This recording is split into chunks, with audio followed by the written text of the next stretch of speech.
Hello guys, எப்படி இருக்குங்க நீங்கள் எல்லாருமே? நீங்கள் நம்ம பார்க்க போகிறோம் தமிழ்நாடு கிளைமேட்டு எப்படி இருக்குன்னு.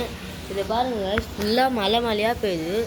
ஃபுல்லாக மழை மழையாக அங்கே பாருங்கள், ஃபுல்லாக தண்ணியாக இருக்குது. இந்த இதில் தண்ணியாக இருக்குது ஃபுல்லாக. இந்த ஹாஸ்டல் பார்க்குறீங்களா, ஃபுல்லாக தண்ணியாக இருக்குது.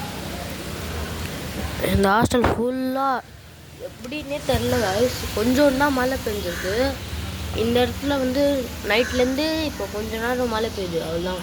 அதுக்குள்ளே இவ்வளோ ஃபுல்லாக பாதி ஹாஸ்டல் இதாகிடுச்சு தனியாக. இப்போது நான் எங்கள் வீட்டுக்கு வெளிலலாம் பாருங்கள் இப்படி இருக்குது ஃபுல்லாக. அந்த சைடெலாம் பாருங்கள், அங்கெல்லாம் பாருங்கள் இப்படி இருக்குது. நல்லா இது எல்லாமே ஆடுது, காற்று வருது ரொம்ப அதிகமாக. இப்போ எந்த மாதிரி இது பண்ண போகணுன்னா தெரில கைஸ்.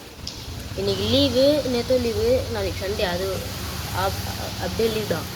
எங்களை 28 வந்து டூர் கூட்டின்னு போகிறாங்கன்னு நாங்கள் கைஸ் ஸ்கூலுக்காரங்க எம்ஜிஆர் அதுக்கு. அவங்க வந்து இப்போ என்ன சொல்கிறாங்கன்னா, கிளைமேட் வந்து இப்போ நல்லா இல்லையா, அதனால போஸ்ட்போன் பண்ணிட்டாங்க. அருகே பார்த்தீங்களா, காசு வாங்கிட்டாங்க, டூருக்கு கூட்டின்னு போகல, போஸ்ட்போன் பண்ணுறாங்க. எப்போ ரெய்னி சீசனோ அப்போ தான் இவங்க வந்து டூர் கூட்டின்னு போவாங்க. போன வாட்டி எம்ஜிஎம் கூட்டின்னு போனாங்க, ஆனால் அது ரெய்னி சீசனாக இதே மாதிரி தான் இருந்துச்சு. ஆனால் அந்த மழை பெய்யல, எங்களுக்கு தான் லக்கு, மழை பெய்யல, அதனால இப்படி ஆயிடுச்சு. இல்லைன்னா மழை பெஞ்சிருந்தால் அவங்க திருப்பா போஸ்ட்போன் பண்ணிருப்பாங்க. அதுதான் எங்களுக்கு பிரச்சனை. இப்போ போஸ்ட்போன் பண்ணிட்டாங்க. இப்போ வெறியாவது கைஸ், என்ன பண்ண முடியும் இப்போ இந்த விழா. இதை பாருங்கள், ஃபுல்லாக தண்ணியாக இருக்குது ஃபுல்லாக. அது ஃபுல்லாக தண்ணியாக இருக்குது.